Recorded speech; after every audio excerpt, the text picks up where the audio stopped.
which is Ramadan. A lot of people probably have heard the name, but haven't really gotten to understand some of the intricacies of how it can help them, even if you're not Muslim. Right. So we're gonna try to get into that a little bit. We ain't really trying to convert anybody. Well, at least I'm not. I don't know about him, but I'm not trying to convert anybody today. Today, we just really trying to get y'all the information. So we're gonna start with Ramadan. What's the point of Ramadan? What's the overview of Ramadan, and why do you celebrate it? All right, so Ramadan is a holy month, right? That's the month where the Quran was revealed to Prophet Muhammad back during that time. And you said it was revealed to Prophet Muhammad during this time. Yeah. All right, so during that time span, you want to use those 30 days to cleanse the soul, get closer to God, right? And people are like, well, why 30 days? If you do something for 30 days, it becomes second nature. It becomes a habit. So if you take those 30 days and you do everything you're supposed to be doing, essentially at the end of it, and this is when you really feel spiritually you got something from it, is if you're continuing to do what you were doing during the entire month. Yeah. Okay. And why do you feel it's necessary to follow? So for me, I feel it's outside of the fact that you're right. Yeah. So I feel it's necessary because there's just a lot of things that we do on a daily basis that we shouldn't be doing, right? And I'll give you the best example: using curse words. Something as far as that. I can't curse them in this shit. This is crazy. Oh no. Oh God. I can't do it. So that's something right there, the smallest of examples, right? That you want to try to perfect. You be driving, somebody do something, you're like, yo, that's something. It just happens, right? But foul language is something we shouldn't use as people, even if it's for something minor. You don't want to do it. Other people have other habits, like let's say you get high, you smoke cigarettes. You should quit that immediately. I'm sorry. That's something you're doing right there. Not even judge. That you could want to try to shake a bad habit or any bad habit in general that you want to try to shake. That's going to help you become a better person at the end of the day.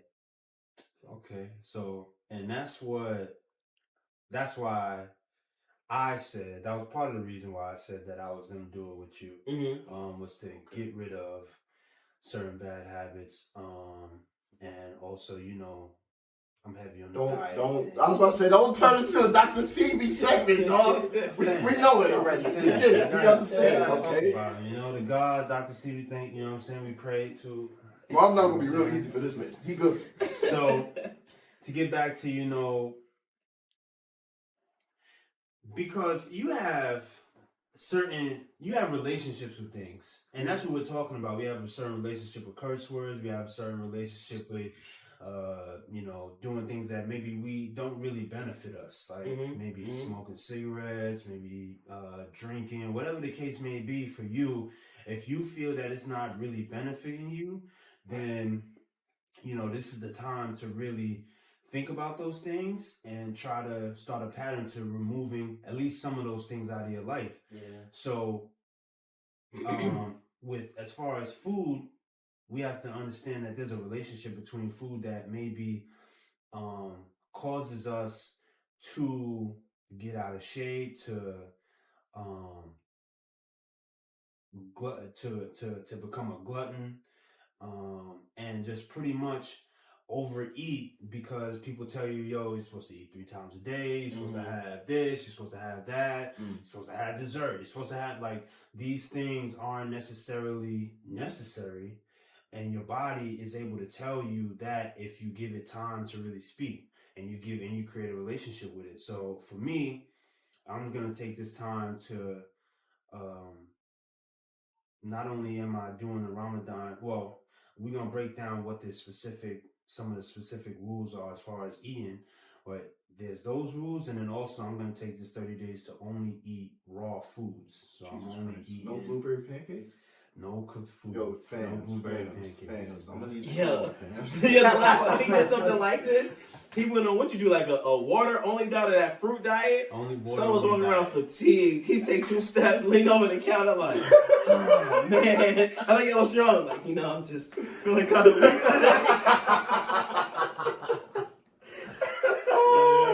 No, man, come on. That time is what started my diet. Like now. Yeah, exactly. Wow. So that was the beginning. I was around stuff for that for the beginning process. He was like going through it, stop eating like the hamburgers and all of that. That's because okay, you could. Thank you. All right, you're here to tell people, there was like it was a long time ago. That was I didn't grow up in a family of vegans. No. I didn't but it was you used to eat a more strict diet than me. Like I was completely open. So you ate chitlins, bro? I never tried them, but I would. He would have tried them. Like back when we used to travel for AAU basketball, every time we went to the West Coast, In-N-Out Burger, Fat Burger. Burgers. So burgers was shit. Son was In-N-Out Burger, Fat Burger, Jack in the Box. Jack in the Box. Hardee's Jr. Yeah, it was bad. It was a burger, a cheeseburger, and a strawberry like American cheese. Yeah. Yo, like he was heavy on it. So like to see where he was back then to where he at now, it wasn't an overnight process. He worked on it for a good amount of time. So where he's like, this week I'm only going to eat, out on one day, and I'm trying to do better. He went through, like I said, that fruit joint. He tried different stuff to put him where he's at now. So I see him through the whole way, and it was a transformation. Like some went from having like a little bare belly type to mad skinny one time. Like so I got this maroon North Face jacket, right? So in the past, the jacket fit son. He had it on one day. You thought he was wearing a trash bag. But that was just him going through the process. Right. So, and the same thing happened with myself, after like 2020, I started eating at home more, changing up, working out, become more active. Right. I put on certain things and it's like, that joint is mad droopy. Like, I had this button down shirt on. That shirt was like a XL, and I'm like, damn, looking at it, that shit all big and bony. I like that shit, man. Upset. Hurt. But so he's definitely in tune with going through the things and getting through that. So we're not gonna make this about me. back to Ramadan. So we talked about food and what are I think this is what people are more familiar with Ramadan. What is the food requirements? And this is not just requirements for food. This is also requirements for liquids as well. Water, juice, whatever. So when you start in the morning, you start off Ramadan. You wake up before the sun before sunrise. That's where you want to start your day. And a lot of times, we don't wake up and eat a big breakfast. You have some fruits. Dates are very important. I'll explain why. And that's where you want to hydrate. And, soon as daybreak begins, where you can look in the sky and see like that blue line of light getting ready to come up, that's it. You're not consuming it anymore. The reason why dates is important when you start to fast and at the end of the day when you break your fast, because it has natural sugar. Alkaline. Yeah. And, it gives you that natural sugar that your body needs to be replenished at the end of the day when you break your fast. Water is important because of hydration. So as you go throughout the day without eating or drinking anything, naturally your body's going to feel weak, you're going to feel fatigued. But then as soon as, it's time and you take that first sip of water and you have some dates, your body just feels whole again. You got kind of like a boost of energy. So, those are two big things right there. And you said you don't eat, you stop eating once that blue line comes up in the sun, when the sun is starting to rise. So and then you go through that process while the sun is up, you don't eat or drink anything, correct? So at what point because you said the blue line for the morning, so what do you know when the sun is completely... So in the evening time, where you kind of got like that orange, like the orange reddish look in the sky where the sun is going down, that's where it's time to break your fast. And nobody's gonna be perfect with it, and the whole objective is to not prolong fasting late into the night. So you don't want to wait till, all right, nah, it's 8 o'clock. I'm for sure it's dark now. Right. You know, you can kind of gauge it, and you don't prolong the fast either. So if you feel like, oh yeah, nah, this is about right, sunset.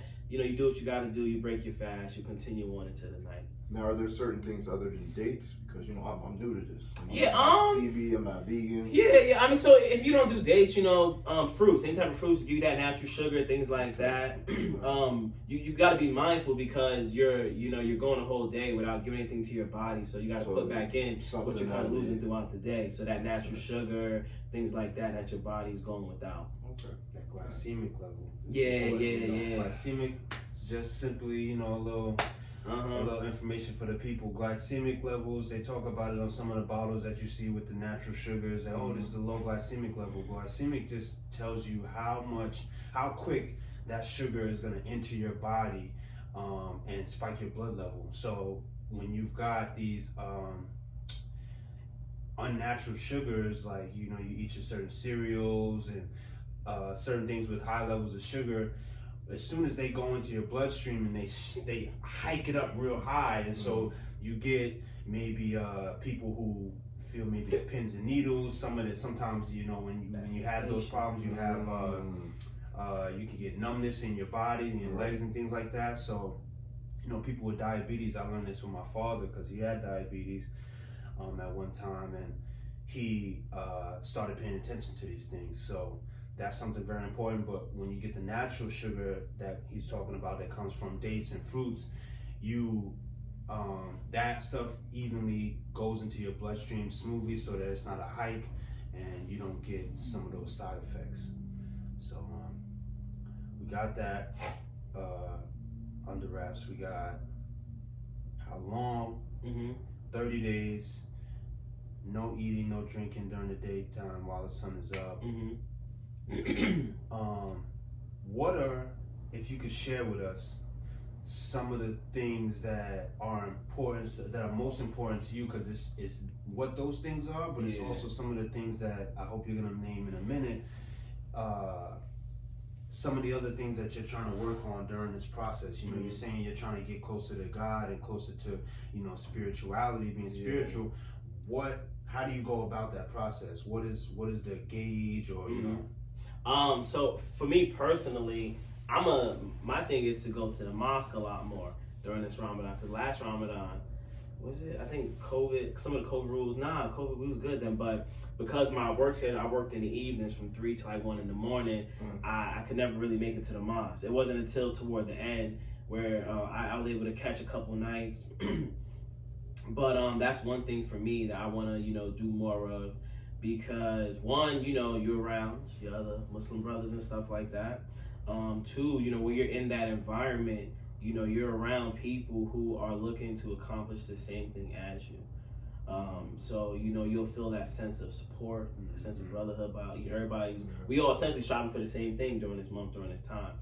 So that's one thing for me. Community. Yeah. There you go. That's really what it is, you know, community. Like, quick side thing, like somebody sent me an article about something, and it's pretty much saying that, you know, isolation is what kills people. They say, you know, people who have cancer and are going through it alone tend to die a lot sooner, or, you know, don't get the chance to actually fight through because they're isolated. They have nobody to lean on. They have no sense of feeling, no sense of belonging, no support.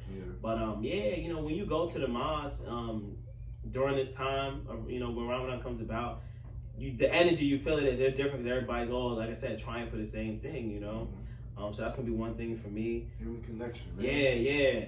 A lot more reading, you know. Like, when you read the Quran, that's pretty much your guide to everything you want to do in life. You know, you got a question really about, like, you know, I got a question about marriage. You're gonna be able to find a scripture in there that talks about marriage. I'm having issues with my family, my son, my kids, whatever. Right. You're gonna find something pertaining to that, right? So, you know, to read and, you know, you get more involved in your religious beliefs and things like that is going to help you overall with your everyday life, because I'm going to be better equipped with the knowledge and the tools to have this person at work who's difficult to deal with. Right. I'm gonna be able to get information from the Quran, one of the prophets that dealt with, some sort of oppression or somebody giving them a hard. You're gonna find the information. So that's for me personally what I'm be looking to do. Like I said, for me, like last year with work, I really didn't have the chance to go, but now I want to make sure that I'm there every night if possible. Okay, cool. Would you call yourself a Christian? Yeah, I prefer spiritual, but for example, as a Christian, but as somebody, I'm not Muslim either, but I would say that I'm a little bit. You had us listening to Kirk Franklin in the car on the way to the basketball, to the gym. I'll never forget you for that. Kirk Franklin, the DJ Khaled, you know what I'm gospel music. You know what I'm saying? little Kirk. So, why did you choose to partake? Well, that was a great question. I mean, outside of wanting to challenge myself, I think it's imperative that people not only experience like different religions and different spiritualities just to understand humans more, but to just get a different perspective in life where we have Lent in Christianity where you give up one particular thing or whatever certain things for pretty much about the same amount of time. Okay. Whereas Ramadan, it's like a structured, and the Christian's gonna come like, oh, it's structured, it's in the Bible. listen to what I'm saying first, pops. Listen to what I'm saying, all right? All I'm saying is that I see it's more since we're men, it's more brotherhood. Like it's I got you. Like I was going through that today. I had to think about it just feels different, and it's from what I've experienced, it's a lot more structured. Like okay, you can't eat from this time to this time, or drink or consume from this time to this time. Lent is like, oh, I gave up chocolate, but you're still eating burgers. You're still eating candies. You're still eating everything unless it has a little bit of something in it that you gave up. So I feel like it'd be, a good time to do that, and just a chance to learn. Like it's a learning experience. I'm gonna do this because I got Dr. CB's disciple. I got you. Got MU. Got Chris, because I know me and Chris gonna be on the same page. You know what I'm saying? We're gonna be struggling together, Chris. So I think it's gonna be a fun time, but it's also gonna be challenging. But it's going to. I've already said it kind of like silently to myself, where I think I'm gonna be like a totally different person afterwards. Yeah. And I'm looking forward to it because it's something that I've kind of never allowed myself to have to do, like to stay and actually see something out. I'd be like, you know what, this isn't for me. Find a way to kind of get out of it. Mm-hmm. But with this, and again, with the accountability partners, I should have something good come out of it. That's what's up. And you made a good point too. We talk about knowing a struggle for yourself and what somebody might be going through. That's another part of it too. Like if I know, like let's say my neighbor, he's Muslim, I know he got a hard time going to the mosque, and I'm about to go. Knock on his door. Hey yo, come on, let's go together. Right. Now you got somebody. You know what? Mm-hmm. Yeah, let me go ahead and do it. Like, I was about to sit here and just pray by myself at home, but he invited me out. He's helping me do something that I've been trying to work on anyway. So it just and then it helps bring you together with another individual. Right. It might even buy you like a couple more days of like discipline to kind of do it, where it's like, you know what, I feel recharged. Like, all right, I can do this. We got 7 more days. I bet. Yeah. So I think that's because even as kids when we grow up fasting. And you do dumb things as kids, right? So, you're supposed to be fasting, but you sneak like a Snicker bar, and then you so dumb, you get caught with the caramel just on your lip. And personal friends. Personal friend. My older brother, he know, right? Because we just do stuff like that as kids, and he know, right? So a Snicker bar, you catch it, well, I'm gonna tell on you. I'm gonna tell mommy. He's like, nah, no, you're not, because you gotta test him out. But it's like you do things like that as kids, right? Going through it. But as you get older, you just kind of look back at those experiences and laugh, like, wow, I'm sitting here thinking like, yo, I can't let my mom know, but at the end of the day, God knows that. Right. So you got to end, like when you go to the mosque, you'll hear them say it, in certain sermons that like, fasting is not for the people around you to know you fasting. Right. So at the end of the day, we don't know if you fasting or not, but God knows if you really doing what you're supposed to be doing. And that's essentially like, you can back your mind like, yo, in front of my peoples, I'm not drinking no more, eating nothing. Right. But end of the day, I gotta die answer to the Lord, and the Lord knows if I didn't fast no days on the month of Ramadan. So yeah, they say what they say. If you you're not lying to me, you're lying to yourself. yeah. And that's something my dad. Shout out to my pops. When I was going through that fast that you mentioned earlier, Mm-hmm. I remember, going around and I guess I was saying it a little bit louder. He was probably feeling a little guilty, Yeah. His diet. He just sitting there fucking, whatever. So he's like, yo, when you go through fast, it's really not. It's really supposed to be like it's supposed to be a youth thing. Like, you're not really supposed to be out there boasting, talking about a fast and everything. And at the time, he didn't put that spin on it. You just put on it, so I didn't understand. But what you just said is exactly right. It's really supposed to be an agreement between you and God. It's something that you and God share, and that it's not really this thing about telling everybody and telling this person, and, Right. because who are you really doing it for at that point? Yeah, that's a fact. So all right. You also mentioned something when you were saying, I thought you mentioned something, but it brought something up to me. Is part of this, part of Ramadan is also getting to experience or think about some people who may not have the luxury of going home to food every night. Yeah. Okay, so that's good. So the reason why you sustain from food, that's to give you a taste of what it feels like on somebody who doesn't have food on a daily basis. Those who are less fortunate, right? And the staying away from food portion, when you really get into it, you think about it, that's the easiest part of it. That's really the easiest. The hardest part is everything else that just kind of happens at the slip of a tongue, or you doing whatever the case may be. Those things are harder. But you go without food from sun up to sundown, and it gives you a reminder that there's people who do that every single day of their life. Right. This is their struggle. They're less fortunate. They're homeless. They don't have the opportunity to just go walk in the fridge, grab, eat, drink, whatever they please. So you're getting to experience that. You're getting to experience what that's like by not having that.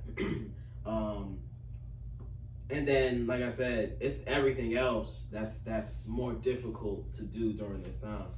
Yeah. Okay. So, are there any things?